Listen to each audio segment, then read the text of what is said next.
Hello नमस्कार दोस्तों। कांग्रेस के लिए महाराष्ट्र फिर से अगला छत्तीसगढ़ या एमपी या हरियाणा बनने जा रहा है। जैसा माहौल इस समय कांग्रेस के अंदर दिखाई दे रहा है वह माहौल कहीं से भी शुभ नहीं है। महाविकास अघाड़ी के अंदर कुछ भी अच्छा दिखाई नहीं दे रहा है। न्यूज में 85 सीटों पर बातचीत तो हुई, लेकिन उसके बाद अभी कांग्रेस की लीडरशिप इससे खफा दिखाई दे रही है। चुनाव समिति की बैठक में राहुल गांधी बहुत गुस्से में थे। वह मीटिंग को बीच में छोड़कर चले गए। कई सारे बड़े लीडर वहां पर बैठे हुए थे। ऐसे में राहुल गांधी का गुस्सा होना महाराष्ट्र की लोकल लीडरशिप के लिए अच्छे संकेत नहीं है। आरोप लग रहा है कि लोकल लीडरशिप ने अपना काम ईमानदारी से नहीं किया। क्या आने वाले समय में सीट शेयरिंग की कोई नई दिशा हमें दिखाई दे सकती है? लेकिन चुनाव जो है वो 20-22 दिन ही बचे हैं। ऐसे में अभी तक सीट शेयरिंग की घोषणा ना कर पाना यह अपने आप में एक गलत संकेत जा रहा है। चर्चा करना आवश्यक है आज के वीडियो में, क्योंकि आखिर ऐसा हो क्या रहा है कांग्रेस के अंदर और क्या समस्या आ रही है महाविकास अघाड़ी में। नमस्कार दोस्तों, मैं सुधांशु और आप देख रहे हैं द स्वदेश।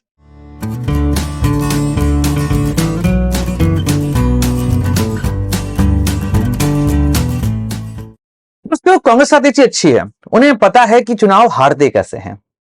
छत्तीसगढ़, एमपी और हरियाणा जीता चुनाव वह हार गए और इसी तरफ वह कदम लेके चल रहे हैं महाराष्ट्र में भी, जहां पर माहौल पूरा उनके पक्ष में है। हरियाणा चुनाव से पहले तो माहौल लगभग 70 और 30 का था। अचानक से वह चुनाव 55-45 का होता दिखाई दे रहा है और महायुति जिस तरीके से अपनी सीट शेयरिंग को फाइनलाइज कर चुका है, वहां पे 8-10 सीटों पर ही दिक्कतें बची हुई हैं, बाकी उन्हें फाइनलाइज कर ली है। और इधर महाविकास अघाड़ी में अभी भी कुछ फाइनल नहीं हुआ। आप समझिए 155 सीट पर बीजेपी वहां लड़ रही है और अभी 99 सीटों पर उन्होंने अपने कैंडिडेट डिक्लेयर कर दिए हैं।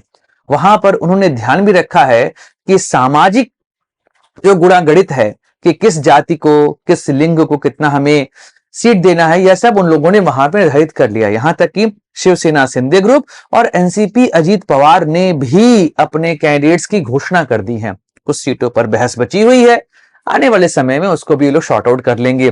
लेकिन महाविकास अघाड़ी तो आसपास नहीं दिखाई दे रहा।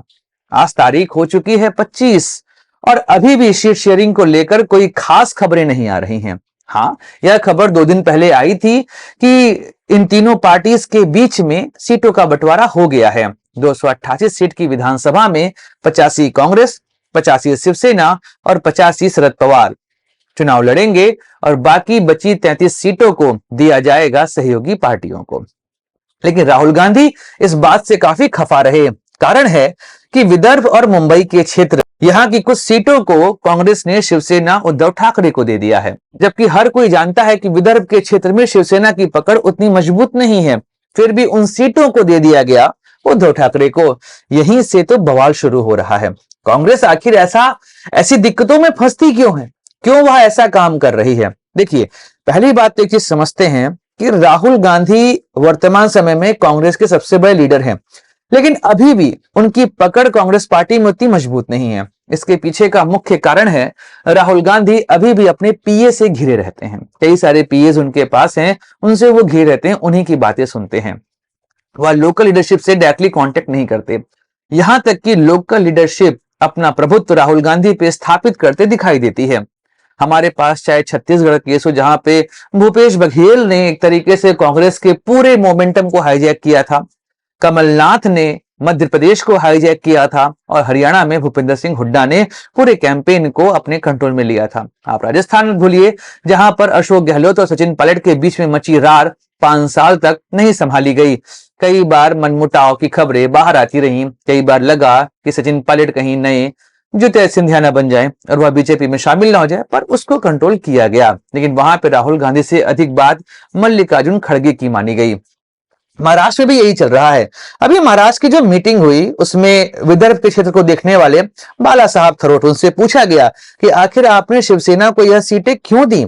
इसके अलावा महाराष्ट्र के प्रदेश अध्यक्ष नाना पटोले, वह भी इस बात को लेकर यहां पर राहुल गांधी उनसे सवाल पूछ रहे थे कि भाई साहब आप ये काम क्यों कर रहे हैं।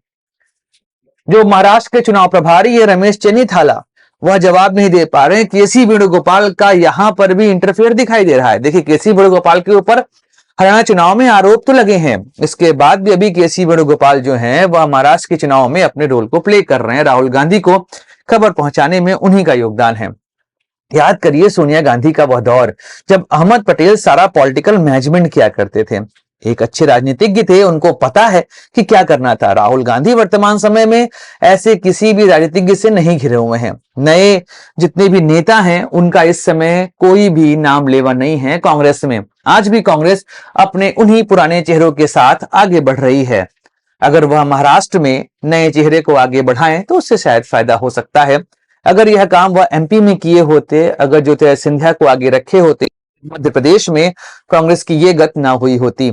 इधर सेम चीज सचिन पायलट के साथ अगर वहां पर उनको आगे बढ़ाया गया होता तो वहां पे चीजें ठीक रही होती। हरियाणा में भी हमने देख लिया कि ओल्ड लीडरशिप अभी भी अपना कंट्रोल रखना चाहती है पूरे चुनावी प्रक्रिया में। अब यहां पर महाराष्ट्र में महाविकास अघाड़ी में आप सोचिए, जब 2024 का लोकसभा चुनाव हुआ, इस चुनाव से पहले कांग्रेस जो कि वहां पे थर्ड नंबर पे आती थी महाविकास अघाड़ी में, जब उसे 17 लोकसभा सीट मिली उसमें से वह 13 जीत कर आए। वहीं पर उद्धव ठाकरे का गुट केवल 9 सीट जीत पाया, लेकिन अच्छे स्टैटिस्टिक्स के साथ शरद पवार ने 8 सीटें जीती। तो इस समय कद किसका घटा है? उद्धव ठाकरे घटा है, लेकिन उसके बाद भी उद्धव ठाकरे अपने आप को एज अ सीएम प्रोजेक्ट करने का प्रयास कर रहे हैं। कांग्रेस को लेकर राहुल गांधी का यह कहना है कि ऐसा मोमेंटम कांग्रेस को दोबारा नहीं मिलेगा और कांग्रेस की कोशिश होनी चाहिए कि वह 100 से अधिक सीटों पर चुनाव लड़े। उसके बाद भी कांग्रेस ने 85 सीटों पर सीट शेयरिंग कर ली है और यहां पर फायदा किसका हुआ है? शरद पवार का। आप यहां पर एक बात ध्यान रखिएगा, जब तीनों पार्टियां समान सीट पर चुनाव लड़ रही हैं तो ऐसे में जिसकी भी सीट ज्यादा आएगी वह मुख्यमंत्री पद यहां पर प्राप्त करेगा। शरद पवार जो अभी तक महाविकास अघाड़ी में अपने आप को एज अ चाणक्य या कहा जाए कि वो एज अ मैनेजमेंट के तौर पर देख रहे थे, अब उनकी राजनीतिक इच्छाएं और महत्वाकांक्षाएं फिर से जागृत होते दिखाई दे रही हैं। वह कोशिश कर रहे हैं कि एनसीपी का ही मेंबर मुख्यमंत्री बन जाए और राहुल गांधी की कोशिश यह है कि इस बार महाराष्ट्र को कांग्रेस अपने नियंत्रण में ले ले और लगभग 105 से 110 सीट पर वह चुनाव लड़े। लेकिन जैसे ही एनसीपी को 85 सीट मिली और उद्धव ठाकरे को 85 सीट मिली, वह बिफर पड़े। तो कांग्रेस के लिए जो मोमेंटम इस समय महाराष्ट्र में बना हुआ है, उस मोमेंटम को आगे लेके चलना जरूरी है। एक और दिक्कत जो वहां पर आ रही है वो है इंडिया गठबंधन के बाकी जो पार्टनर्स हैं। इसमें सबसे बड़ी समस्या समाजवादी पार्टी खड़ी कर रही है। समाजवादी पार्टी के महाराष्ट्र यूनिट के अध्यक्ष अबू आजमी ने कहा कि वह महाराष्ट्र में 5 सीटों पर चुनाव लड़ना चाहते हैं। अगर उन्हें वह 5 सीटें नहीं मिली तो वह 25 सीट पर अपने कैंडिडेट खड़ा कर देंगे। तो ऐसे में अब समस्या आ जाएगी, इंडिया गठबंधन में आपसी रार भी दिखाई दे रही है। अब कांग्रेस कैसे इस मोमेंटम को आगे लेकर चलेगी? पहले तो सीट शेयरिंग यहां पर फाइनलाइज करनी पड़ेगी और दूसरा कौन बड़ा भाई कौन छोटा भाई, इस बात को निर्धारित करना पड़ेगा। राहुल गांधी ने उत्तर प्रदेश उपचुनाव में तो इस बात को साबित किया कि वह अखिलेश के सहारे ही आगे बढ़ेंगे। कांग्रेस के ऊपर एक आरोप लगते हैं कि कांग्रेस जहां कमजोर होती है वहां पे अपने सहयोगी के कंधे पर चढ़ जाती है और जहां मजबूत होती है वहां पे अपने सहयोगियों को नजरअंदाज कर देती है।